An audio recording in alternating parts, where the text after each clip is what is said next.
Tonight, a budget warning from the Chancellor as she faces a multi-billion-pound black hole. Rachel Reeves, in her first interview since being briefed on the outlook for the public finances, warns that she's looking at tax rises and spending cuts in November, despite fears of an economic doom loop. The Chancellor has also told Sky News that she blames Brexit for acting as a drag on the economy. But what are the political dangers for the government in indulging in Brexit bashing? Also tonight, a PMQ's blame game between the Prime Minister and Badenoch over the collapse of an alleged China spy trial. As Keir Starmer says he'll release a crucial witness statement.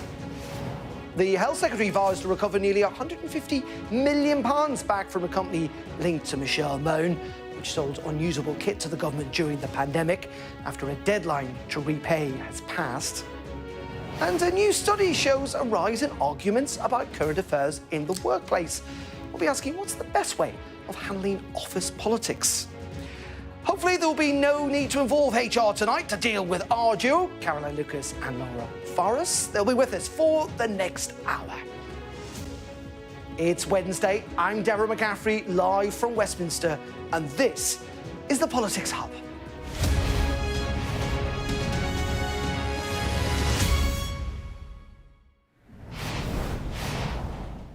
Now, tonight, I want to start with a question. Is this Labour government trying to have its Brexit cake and eat it? Because it has become increasingly clear in recent weeks that there is a strategy to blame our exit from the European Union for years of sluggish economic growth. Wes Streeting this week said he was glad that we can now say that Brexit is a problem. Now, obviously, this strategy also has the added advantage of a not too subtle attack on the greatest Brexiteer of all, Nigel Farage. But for a party that repeatedly claims this... Before we came into office, the Prime Minister and I have said loud and clear, economic growth is the #1 mission of this government. Well, you'd think that they'd try to fundamentally alter our relationship with the world's wealthiest single market, that it would be a top priority. Instead, we've had rather vague, rather tepid sense of a so-called reset. A Britain reconnected, resetting our relationship, rediscovering our common interests, delivering for working people. Working with our partners, doing deals that will grow our economy, and putting more money in the pockets of working people. Yeah, rather vague indeed. If the government agrees with everyone from the Bank of England to the OBR to its own Treasury research that Brexit is a drag on economic growth, and that this party, that their #1 priority is that very growth itself, why not actually do something about it? Now, of course, we know why. Politically, Labour are just not willing to go there. That's fine, but is it also fine that ministers should be allowed to flag this so-called problem but be prepared to do little about it? I think, frankly, we've kind of ended up in the worst of all worlds. Yes, there has been some divergence, but we're essentially carrying on as if Brexit hasn't happened. This government, in fact, very few have come up with a seriously bold, realistic plan to take advantage of not being inside the EU. And there are advantages. To reimagine a different economic model, a different outlook for Brexit Britain. Or, if this government thinks so, why not be bold enough and rejoin the customs union or the single market if it's going to benefit us economically? Instead, we just seem to drift, with both sides, Remainers and Brexiteers, frustrated. It's a bit like growth itself. It all feels rather disappointing. Well, who is not disappointing is our Deputy Political Editor, Sam Coates, because his interview today with the Chancellor has been making waves in Westminster. We'll be speaking to him in a moment. But first, here is his interview with Rachel Reeves. Economic growth is the #1 mission. Growth is the #1 mission. Growth. The government says growth will fix everything, but they don't have it yet. We haven't been building enough and we haven't been growing enough, and this is about trying to turn that around. Now, in an exclusive interview with Sky News, the Chancellor has conceded for the first time there will be yet more economic pain in the budget next month. There are tax rises coming down the track. Yeah, but I think that this Yes. government are making... in terms of the ambition of this government, it is big. But we've got you to agreed, yes, always... there are tax rises coming down the Well, track. I was really clear during the general election campaign, and we discussed this many times, that I would always make sure that the numbers add up. And of course, challenges are being thrown our way, but I won't duck those challenges. Of course, we're looking at tax and spending as well. Even as she tries to get Britain building, speaking to us in Dartford at the busiest road crossing in the UK, it's a cycle she's struggling to break out of. Can you promise the British people you're not going to get stuck in a doom loop of having to go through this cycle every year of having to find more tax to fill I think the black hole? nobody wants that cycle to end more than I do, Sam. That's why that is why we're putting all the effort into growing our economy. In a conscious shift by this government, she says Brexit is to blame for the black hole. Austerity, Brexit, and the ongoing impact of Liz Truss's mini budget, all of those things have weighed heavily on the UK economy. Already, people thought that the UK economy would be 4% smaller because of Brexit. Now, of course, we are undoing some of that damage by the deal that we did with the EU earlier this year. But there is no doubting that the impact of Brexit is severe and long-lasting. Back in Westminster, the Tories say this will amount to yet another betrayal. I just thought it was extraordinary that here is somebody who back before the election said we're not going to be taxing everybody left, right and centre. We then had £40 billion worth of tax increases in the autumn. She told the CBI and others that was a one-off, she wouldn't be coming back for more, and yet she has. And what we've discovered in your interview is that she has confirmed there will be further tax increases in the autumn. Dismay too from many Labour MPs, including this former cabinet member. It's very worrying to hear about spending cuts, presumably in unprotected departments, for example, local government. These are departments that cannot bear any further spending cuts than they've already experienced over the last several years. We've come out of 15 years of austerity. These are not areas that can bear further spending cuts. How did you feel when you heard the Chancellor effectively acknowledge that we're in a doom loop? Well, this is exactly why we need to tackle the short-termism that the OBR has embedded into our politics. So, as I say, we're making decisions on six-monthly basis. Isn't it the Chancellor and her fiscal rules that created this situation? I think I don't have any problem with the fiscal rules, but I think them combined with the self-imposed tax rules and with the orthodoxy, the rigid orthodoxy of the OBR has led to this short-termism, absolutely embedded it. Rachel Reeves' candour in our interview about the spending cuts and the tax rises that are needed in the budget has come as a jolt to Labour MPs. But at a stroke, it has changed the conversation, enabling a debate in public about how on earth to fill the 20 to 30 billion pound black hole that the Chancellor faces and must be filled by the people in the building behind me. Reality is dawning on the Labour Party. One very, very senior figure told me that getting this right was existential. Number 11 and number 10 joined together in more ways than one. Following our interview, the Prime Minister's spokesman declined to repeat the manifesto promise to leave income tax, national insurance and VAT untouched. Preparing for a difficult budget has begun in earnest. Sam Coates, Sky News, Westminster. Well, as you can see, Sam is with me now in the studio. And Sam, kind of going back to your kind of piece to camera there in Downing Street, the last budget was difficult for Labour. We're told it was going to be the most difficult budget, but my word, this one's going to be tough, and they really have to get it right. Existential was the word used to be by somebody very senior in Labour.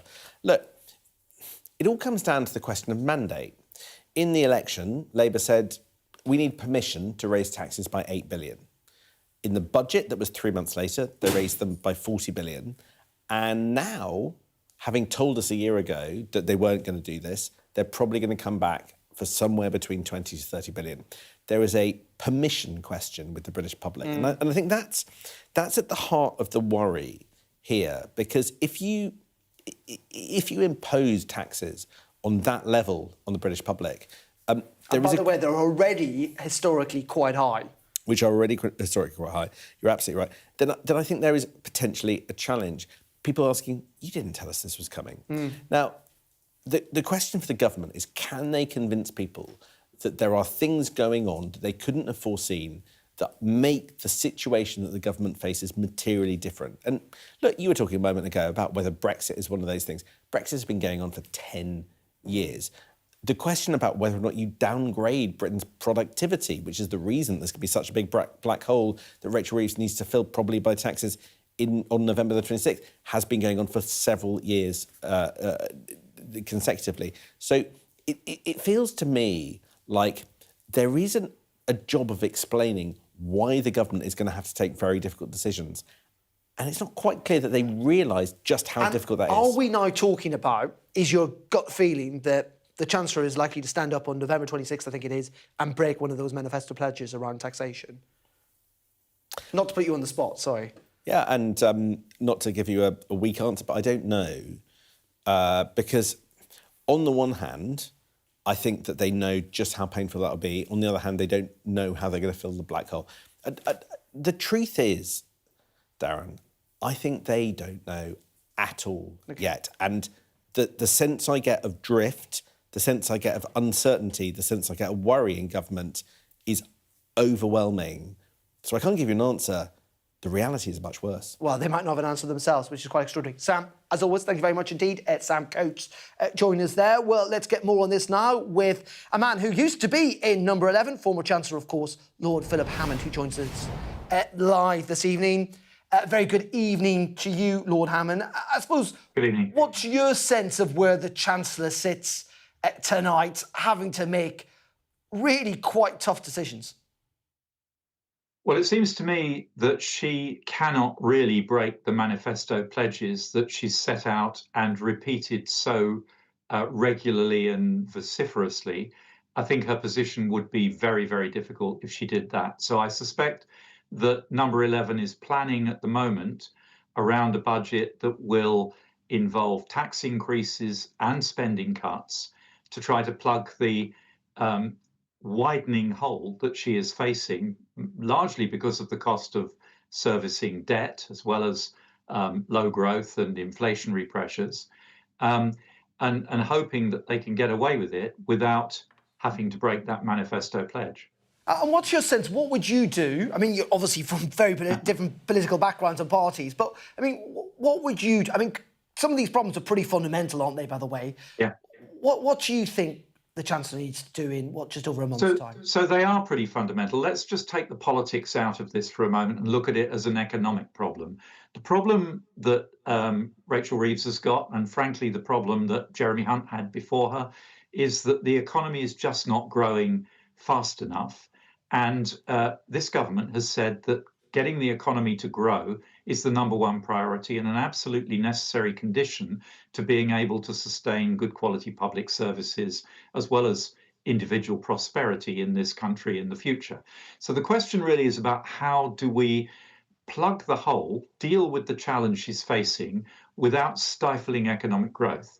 And any economist will tell you that if she tries to fill the hole that she's facing at the moment purely by tax rises, and by definition, tax rises that are very concentrated because they've ruled out broad-based tax increases, then she will further stifle growth. She'll make it much harder to get economic growth in the future. And that puts her in a kind of doom loop spiral, where every year she's coming back for more tax increases because the economy isn't growing fast enough.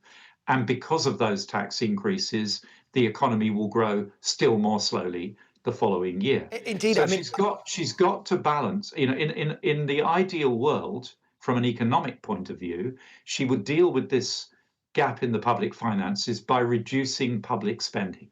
But of course, in the real world, where there are political challenges that she's facing inside the Labour Party, she won't be able to do that. She'll have to do a mix of tax and spending, and she'll have a battle royal within the Labour Party to get through the spending cuts that will be needed as part of that package. Well, of course, the man who said you can't tax your way to economic growth was none other than the Prime Minister himself. I mean, he said that repeatedly over the last year or so. What's your sense? I don't know if you heard from me a little earlier talking about Brexit. It's clear Labour are, in part, going to set out a narrative of blaming Brexit for some of our economic woes.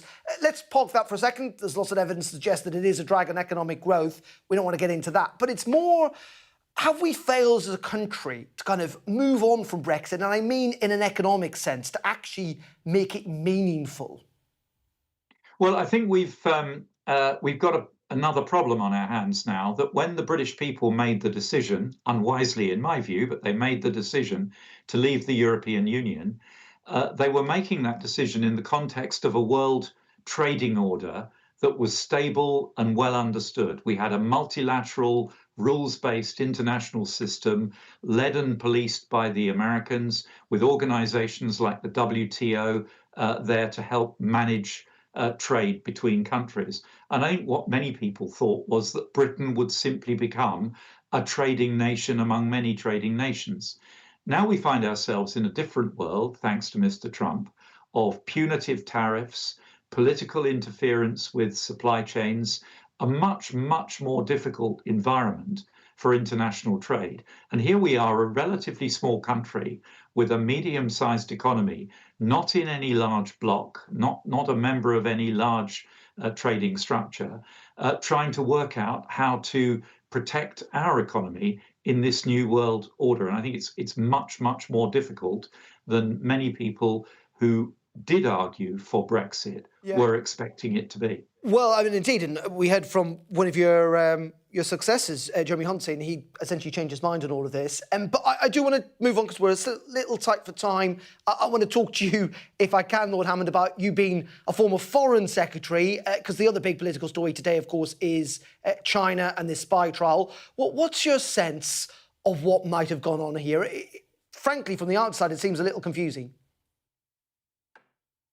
Well, I think probably the single most important lesson here is that in situations that involve our intelligence agencies, it is sometimes very difficult to make public, including through a trial, evidence that would be of a sufficient quality to secure a conviction without compromising the tradecraft of the intelligence services, or perhaps exposing intelligence assets to risk. So I've seen this before. It is not that unusual to find situations where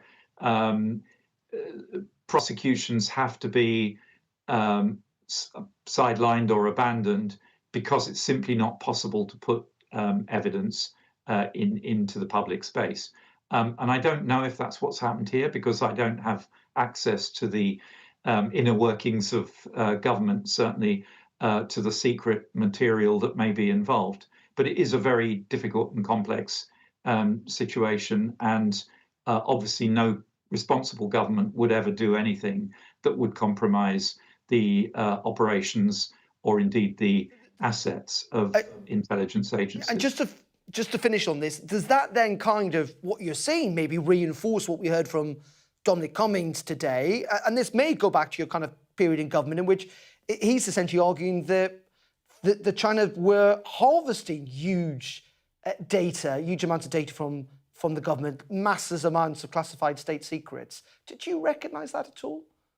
Oh, I can't comment on that because I wasn't in government at the time. I don't have any access to the secret intelligence, the analysis that there will be of any such activity. But obviously, our intelligence agencies are acutely attuned to the risk of foreign powers which are hostile to us or which might be hostile to us, and foreign powers which have a track record of seeking to acquire information by espionage.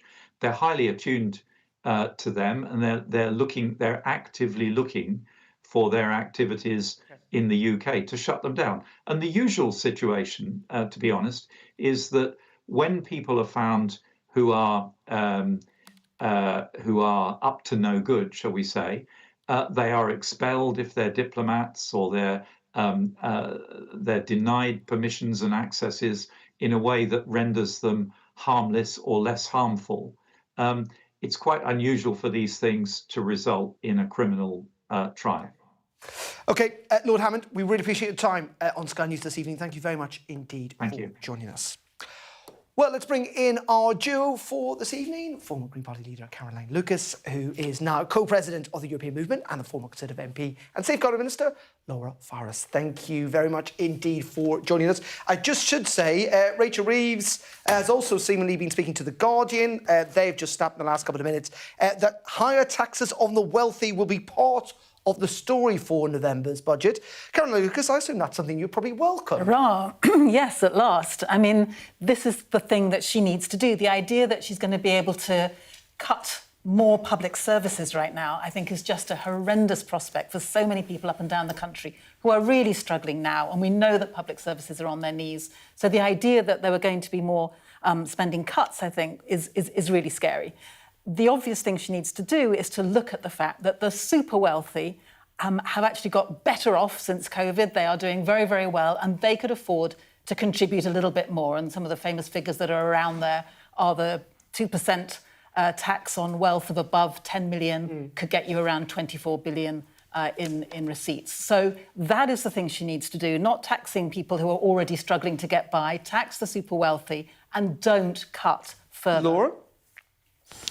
Well, I can see the superficial attraction of what Caroline's saying, but I think the issue that the Chancellor's already seen is that by clobbering the upper level, you see a huge migration of people, sometimes people running profitable businesses or, employing large numbers of people in the United Kingdom. And actually, wealth is mobile nowadays, and there are a balanced set of considerations as to what we want society to look like and whether people who run major businesses should be located here with everything that brings, or whether they should be looking elsewhere. And I think that it's always easy to talk about the super rich because it sounds like an unattractive category of people who, deserve bad things to happen to them. But the truth is that wealth isn't very well defined when it comes to things like this. And if you clobber the wealth creators, you remove the innovators and the opportunity, and you actually, end up affecting the tax take negatively unless you judge it very, very carefully. And I just make one point. What Caroline says about public services, of course, I agree with part of what she said, but to suggest that there are no savings that can be made from public spending, particularly the welfare bill, with 3,000 people a day signing on to permanent sickness benefits that mean they don't even have to look for work, and a large chunk of them are under the age of 30. That's sort of consigning them to something which... Just briefly come back to this wealthy point. Wealth is mobile. People can leave the country. They do leave the country. Far fewer. The patriotic millionaires have done some really interesting research into this, and far fewer people leave the country than is usually suggested. You can also move money around. We know this, and big companies can. Lots of the super wealthy have a lot of property here in the UK. You can't hide that. You can't move that. So there are ways that we could do this. There are other things we could be doing, like equalising capital gains tax with income tax. There are a range of different wealth taxes that Rachel Reeves could look at. What I'm glad to hear tonight is that she's at least now considering that to be among her menu of options. Talking about spending cuts, lots of people would say if you want to cut spending to a degree, let's get rid of this triple lock on pensions. Not something that it seems the Labour Party or the Conservative Party are prepared to do. Well, look, I do think that the welfare bill is an area where there needs to be... That includes pensioners. Has to, surely, no? Well, look, I think there are arguments you can make around that, and I'm actually receptive to some of them. The only thing I would say about the triple lock is that when you're dealing with pensioners, they are the one category of person in this country who don't have the ability to change their income through new employment. And so when I was sort of young, pensioner poverty was a really serious problem. And one of the effects of the triple lock and of, frankly, also auto-enrolment, which is the new scheme that's been in for the last 10 or 15 years. We are frankly giving quite a lot of money to some wealthy pensioners while young people can't afford to get on the housing ladder. I accept that. I'm not trying to duck your question. I think if there's going to be a serious review of welfare, it has to go from top to bottom. And I also think that one of the things that's become, and I think I saw this in your earlier piece, when parties get elected, they promise the earth, and there are very few parties who are being realistic about the economic predicament that we're in. We're living way beyond our means. And actually, I don't know, Darren, whether that party would be would get elected, or whether people are ready to hear that message.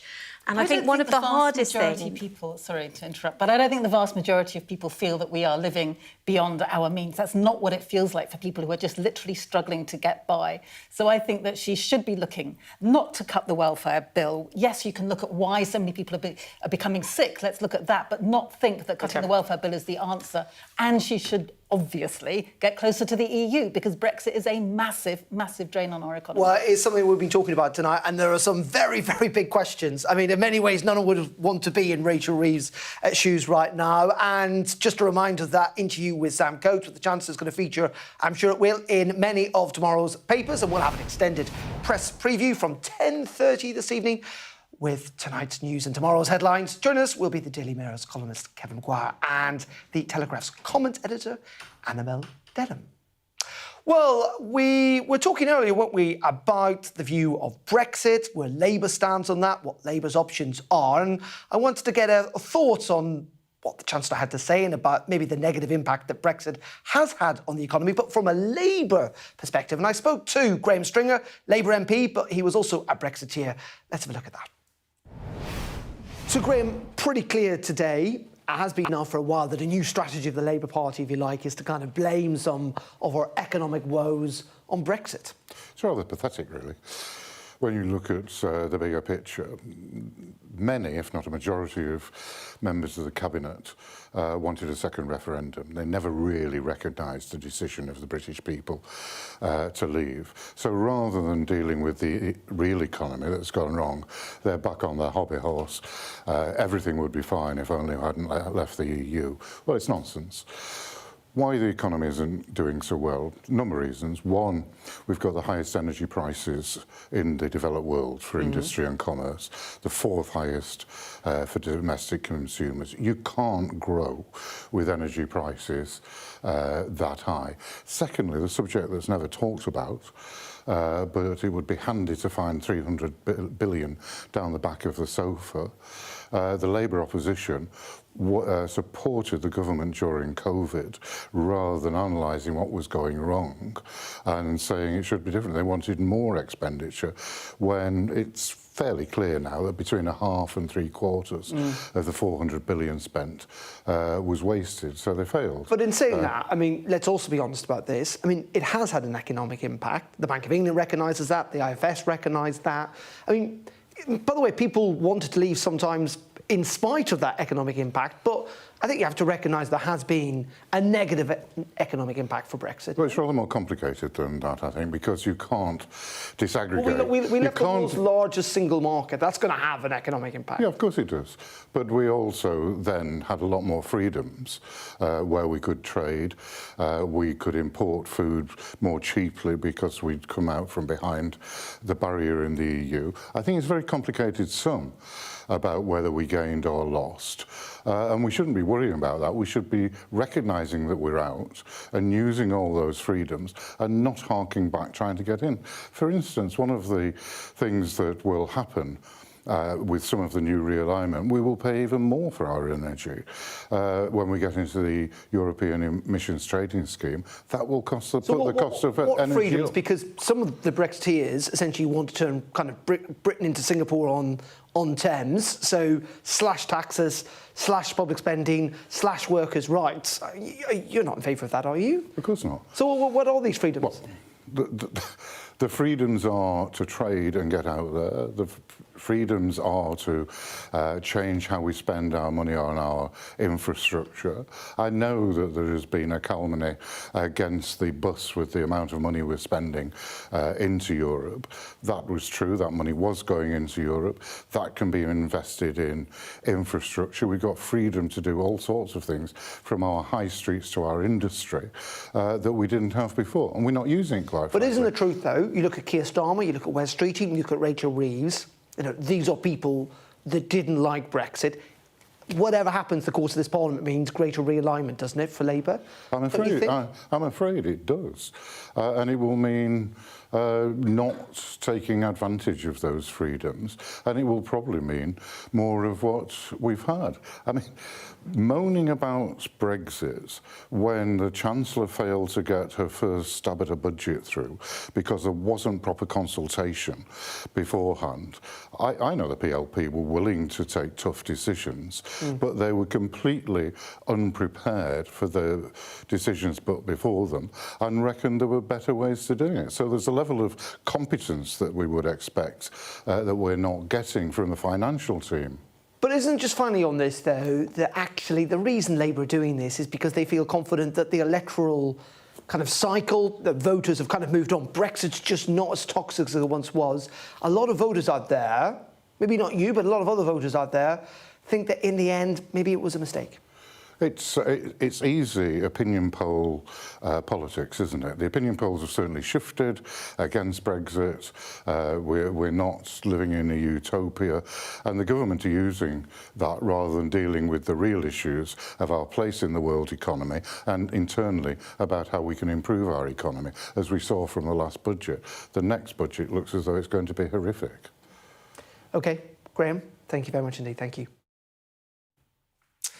OK, let's move on to the other big political story of the day. You saw me refer to it earlier on with Lord Philip Hammond. That is China, because after days of growing pressure, the Prime Minister has promised to publish a witness statement, we think this evening, provided by the government in an alleged China spying trial, which later collapsed.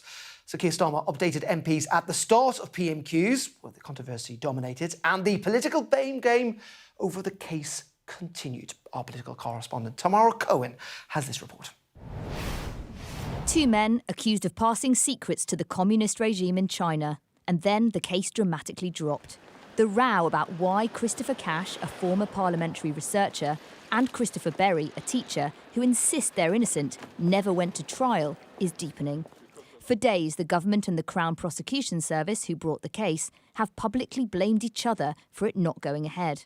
Prime Minister. Today, Keir Starmer under pressure to set the record straight. May I update the House on the China spy case? I'm deeply disappointed by the outcome. We wanted to see prosecutions. In recent weeks, there have been baseless accusations put about by the party opposite. Let me set out the facts. The relevant period was when these offences took place. That was under the Conservative government between the years of 2021 and 2023.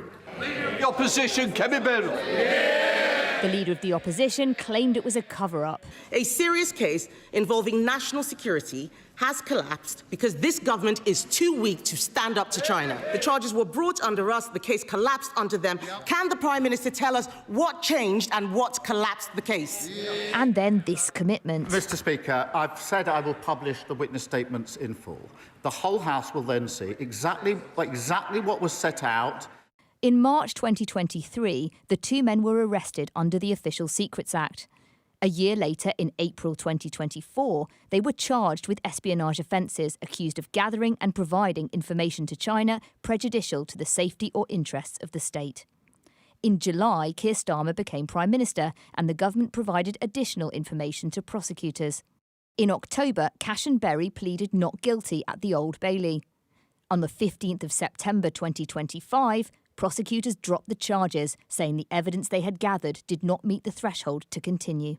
In a highly unusual step, we're expecting 3 witness statements to be published tonight from Matthew Collins, the Deputy National Security Advisor, who the Prime Minister said was the only person involved in preparing this evidence. But the Conservatives say others further up the chain must have been involved. Is it possible, as some people are saying, that they didn't provide strong enough evidence because they were not willing to stand up to China? It's a criticism that can't be ruled out, because it may have been that the CPS said, well, we only will accept evidence of a certain kind from a certain person in a certain form. And the government said, well, we can't provide that. And so really it was the CPS setting too high a bar.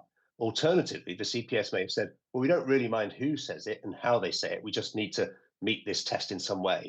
Keir Starmer is said to be planning a visit to Beijing, and the Chancellor is trying to drum up Chinese investment. But with MPs holding inquiries and the Tories pushing to reopen the case, the China spy saga is far from over. Tamara Cohen, Sky News, Westminster. We're going to speak to the panel about China in a second. I just want to bring you up to date with a little bit of news coming out of the Middle East. This is from Hamas, who, you may remember in the last 30 minutes or so, said that they were going to release the bodies of 2 more Israeli hostages, that they would be returned tonight. But they're also saying that they have now handed over all the hostages and bodies that they were able to recover so far. They're also saying that in order to retrieve the remaining bodies, will need special equipment to recover the bodies of those hostages. Essentially, I think they are asking effectively for specialised equipment to help with that. They are also saying they are committed to doing so as it was agreed upon in the ceasefire deal. So Hamas are essentially saying they have handed over the bodies that they've been able to recover so far, but in order to return all of those bodies, they will need special equipment. And we'll have more on that, not least of all on the world, tonight at 9 p.m. here on Sky News. Now let's return to that issue of China, that spy trial and what went on at PMQs today. Bring back in Caroline and Laura, who are with me. Laura, a bit of a blame game today. Essentially, you've got Badenoch saying what's gone on, what's the role of Jonathan Powell and all of this, and then you've got Sir Keir Starmer saying, well, actually, this all relates back to the Conservatives in government. What's your sense of where the truth may lie? Well, it seems like I'd be preempting to say anything on just hours before the statements are released, and I think there'll be some more colour in them. It's definitely highly irregular that a charging decision was taken by the Crown Prosecution Service in April 2024, when the Conservatives were still in government, nearly a year after or 6 months after they'd made these initial arrests, where they felt they had enough evidence to take the case to trial, and then on the eve of trial, the case collapses. I can just say, as a sort of matter of criminal law, that's a highly irregular pathway. They wouldn't have... That would suggest some type of potential interference. They wouldn't have charged the case if they didn't feel the elements of the offence were established on the evidence they had before them. That is fundamental to a charging decision, and that is going to be the thing that I think is scrutinised in the coming days, Darren, because it is so unusual and nothing else has changed about the identities, or it was a case of mistaken identity or something much more material that might lead a case to collapse. I think this is a problem for the Prime Minister, because it is not helpful to the relationship with China that he might have wished to forge for a number of reasons, to have had this case and this identification and perhaps the positioning of China as a threat to the nation. And therefore, of course, it raises that concern that may have tempered the outcome in this matter. Caroline, the problem here for the Prime Minister is that normally in these situations you're fighting your political opponents. It feels that the people briefing against him are the DPP and the CPS, which is quite extraordinary in itself. I mean, they're the people keeping the story alive.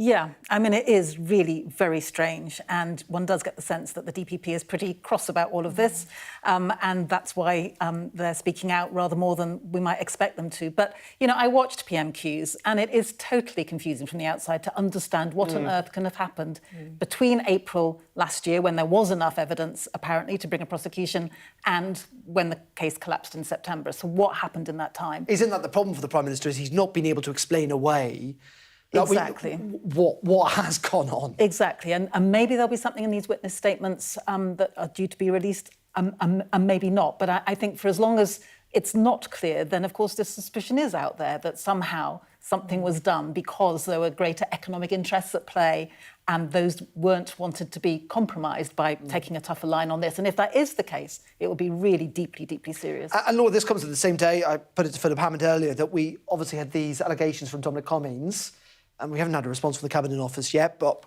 he was in Downing Street 5 years ago about China apparently harvesting lots of secret material.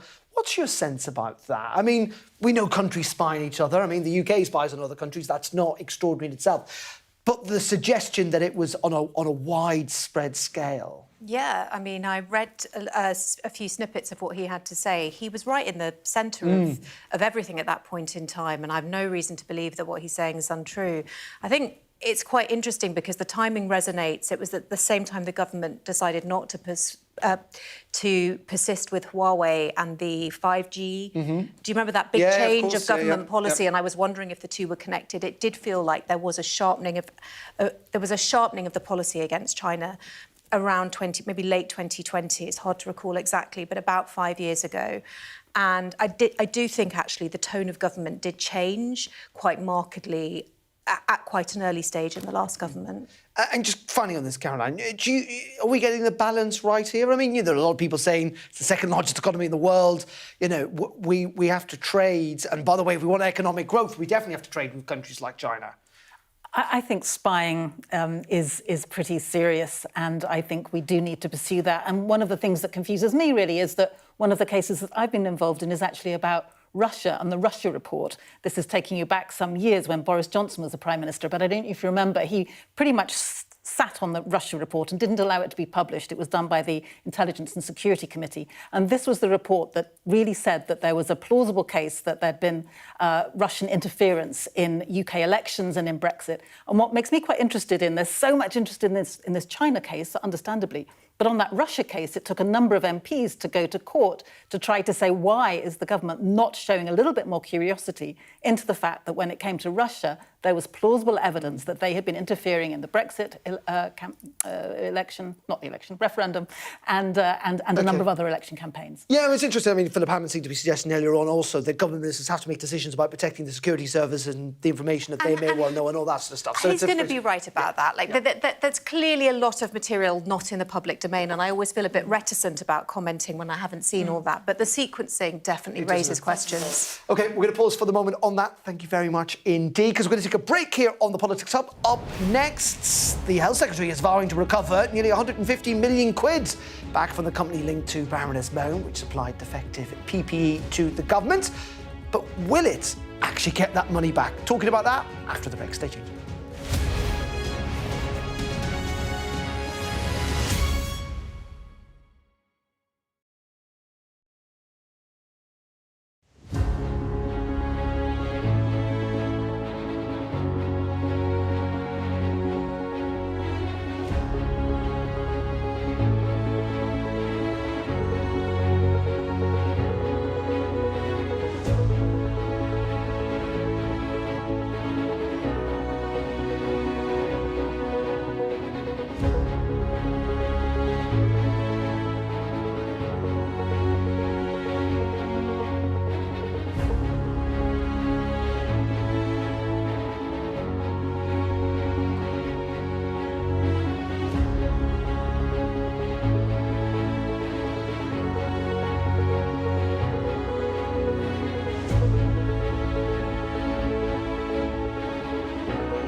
Welcome back to the Politics Hub. Now, the Health Secretary has vowed to pursue the company linked to the former Conservative peer Baroness Mone after it failed to meet the deadline to pay back some £122 million for supplying defective PPE during the pandemic. Now, earlier this month, the High Court ruled that the PPE MedPro was in breach of contract and give it 2 weeks to repay. And our business correspondent Paul Kelso has been following the case and trying to work out why the company cannot effectively pay that money back. This is Baroness Michelle Mone and her husband Doug Barrowman, and today was the deadline for the company he founded and she promoted to repay millions received for faulty PPE. Well, now we've had confirmation it has not been repaid, and Health Secretary Wes Streeting says he will pursue PPE MedPro with everything we've got to get these funds back where they belong in our health service. So what chance of getting the money back? A reminder, all of this stems from a deal between PPE MedPro, the company founded by Doug Barrowman, and the Department of Health. And in May 2020, at the height of the rush for PPE, the government set up a VIP lane to allow MPs and peers to recommend PPE providers. Baroness Mone sent these emails, one to Lord Agnew, another one here to Michael Gove, recommending the company, although for several years publicly she denied playing any part. But a month later, PPE MedPro was contracted to provide 210 million face masks for £81 million and 25 million sterile gowns for another 122, a total of £203 million for a company that only existed for a month. And while the face mask contract was fulfilled, the gowns did not meet sterility standards. They were rejected as unusable. The Department of Health then sued, and PPE MedPro was found to be in breach of contract. Here are the words in the judgment. They were ordered to repay £122 million. And in fact, Wes Streeting now says they owe another £24 million on top in interest, with a further 8% interest payable until the bill is settled. But there is a problem. It is PPE MedPro that is liable. And the day before that judgment, it filed for insolvency, meaning an administrator is now in charge. In its latest accounts, if they're looking for the money, here are the accounts. They show assets in the most recent of just £666,000. So where did the rest of the money go?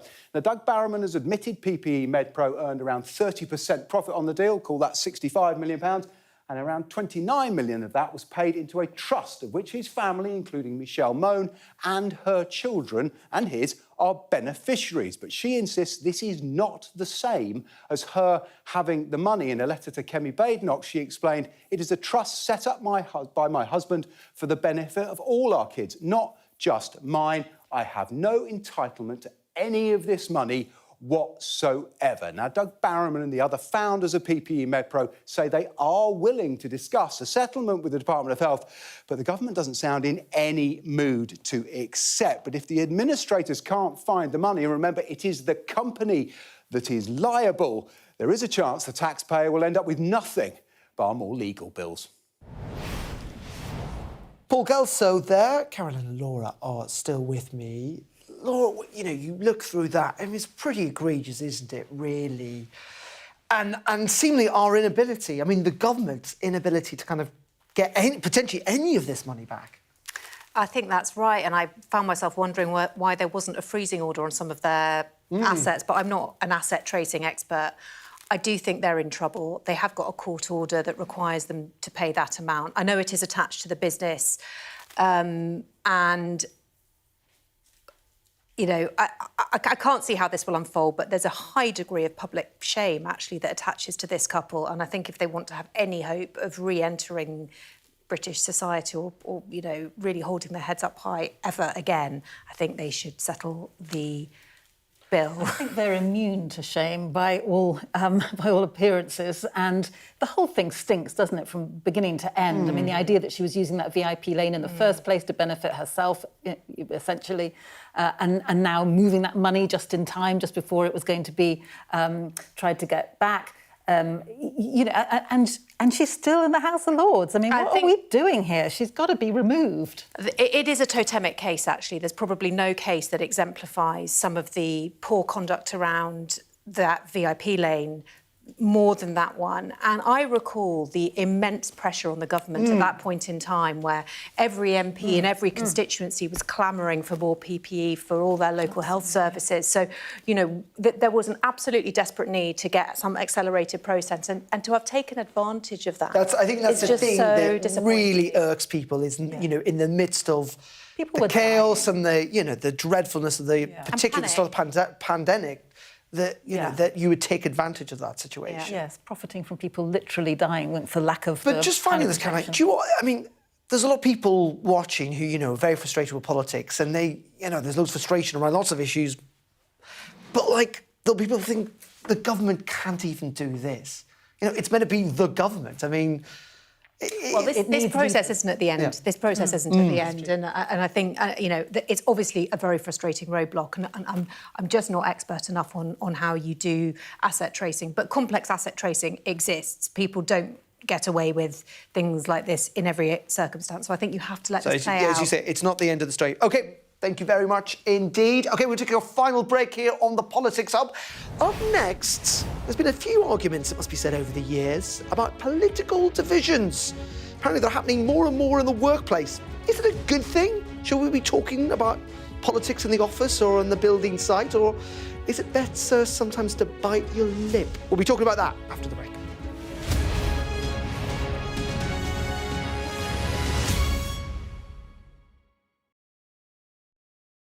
First Minister, how are you? Good morning. Good morning. Nice to see you.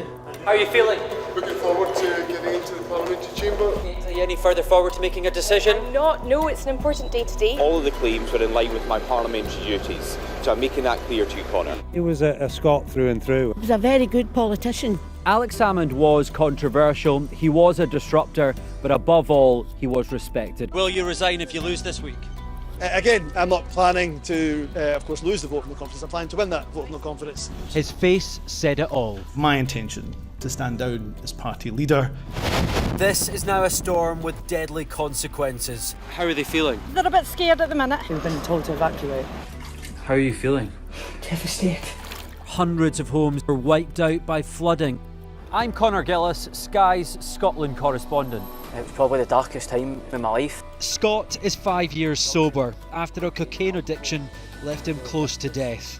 Scotland has a shameful record. Worse than England, the worst in Europe. Why not just say you failed? Because then you might get more respect from families who've lost loved ones. This is where one of the UK's most prolific rapists thought he'd got away with murder. Sky News can reveal that former sex workers had told police he was sexually violent. My Emma. Free wherever you get your news. It's over, isn't it? The Americans say he is Rossi, a fraudster. This has been one of the most bizarre cases ever heard in a courtroom in this country. A dangerous murderer. Do you think you'll ever be able to forgive Andrew Ennis after this? She said she can forgive him, but as long as he's behind bars. By doing the right thing, it's destroyed your life. They terrorised me. They intimidated me. I'm so grateful. Sky News. The full story first. What might happen if Russia attacked the UK? This is clearly an enormous show of force. It is definitely out of the ordinary. We ran a war game with former ministers back in the hot seat. Ben Wallace. Amber Rudd. Jack Straw. It's the kind of war game that's genuinely tested inside government. The Russians are signalling that there may be an attack. Russia knows our weaknesses, but do you? I'm Deborah Haynes. From Sky News and Tortoise, this is The War Game. Listen wherever you get your podcasts. Coming up on the UK Tonight at 8, a funeral director pleads guilty to a string of offences following a major investigation into human remains found in Hull. Plus, the government vows to pursue the PPE firm linked to Baroness Michelle Mone after it missed a deadline to repay £122 million over a breached COVID contract. And I'll speak to Red Roses captain Zoe Aldcroft, who is coming to terms with life as a Rugby World Cup winner. All that and much more on the UK Tonight from 8. Welcome back to the Politics Hub. Now, we've all been there before, haven't we, when it comes to disagreements in the office? Certainly happens in this newsroom. That slightly tense moments when the conversation turns to hotly debated political topics. Well, according to a new study, divisions over what goes on in Westminster and the rest of our politics and around the world are spilling more and more into the workplace, with almost 3 in 5 managers saying they've witnessed political disagreements among colleagues in the last 6 months. Now, of course, there is much to debate in our national politics at the moment. It feels like you sometimes can't escape it, even on Big Brother. Nigel Farage is a millionaire ex-banker. Not a multi-millionaire, though. He knows nothing about what it's like, Caroline, to struggle for rent. He has no idea what it's like to struggle to pay for bills. Neither is the guy that's in now. No, we don't like him either. But that's the thing, It's not we need to stop. We're not arguing here. I'm not arguing. We're talking about politicians. I'm not arguing with you. I'm just saying. I do understand what's going on. But I don't think you do, though. Well, in this very workplace, I want nothing more than a good old argument tonight, though I was, having brought up Northern Ireland, told never talk about politics and religion. That's not gone very well, has it? What's your sense, Laura, here? Because I would argue, here we go, that actually having a good old political discussion at work with colleagues, it's important now to talk about these things. It's important and it's natural. But we have looked at this issue where I work, and one of the things that we found that managers and businesses were struggling with was when people were expressing opinions on really polarised issues where there perhaps isn't a middle ground. And the Israel-Gaza issue was actually the top example of that. And I think there's also actually been some evidence of employers in the US struggling with their staff's reaction to the Charlie Kirk murder, because it was inherently seen as very political and there was a huge split of opinion. And there were real tensions when certain members of staff expressed one view or the other on social media as to whether that aligned the business in one way or the other to that view, and whether that they should be letting people go. And that obviously wasn't really an issue here in the UK, but you can imagine it becoming one. Yeah, well, we also, obviously famously, we've been talking about it tonight. Brexit, my word. We spent years and years talking about that. Carol, what's your sense here? Is it better maybe to, do the British thing, have the stiff upper lip and bite your tongue and just not say anything? No. Kind of shake your head when you turn around the corner? No, I think robust debate is a good thing, and it needs to be respectful as well as robust. And I think it would be slightly odd if, given what's happening in the world around us right now, it would be really odd if we didn't kind of take that with us into different workplaces. But what if it leads to a fractured workplace? Then I think, I think it reflects, doesn't it, the kind of polarisation that's in our politics so much right now. And we've just been talking about Prime Minister's questions. That doesn't really model disagreement in a terribly constructive or helpful way. One of the other things that's being rolled out in lots of workplaces, including in Parliament actually, is sense of mindfulness. There's sort of mindfulness in politics, and lots of us get together and breathe and become more mindful. And if we could bring a little bit of that, so you're not actually judging the person, you're having the debate about the ideas, but you learn to take a step back, and so you're not actually criticising that person. Isn't that the problem, is that we all find it, by the way, it's sometimes difficult to differentiate between the person and the argument? I think that's true. I think part of it is exacerbated by the way people conduct themselves on social media. And I think, finally, some employers, have taken quite political positions themselves. Well, we could argue all night, but we are going to have to end it. Laura, Caroline, thank you very much indeed. That's it from me on the Politics Hub for tonight. Thanks for watching. Back tomorrow at 7. Up next, it's the UK Tonight. Goodbye.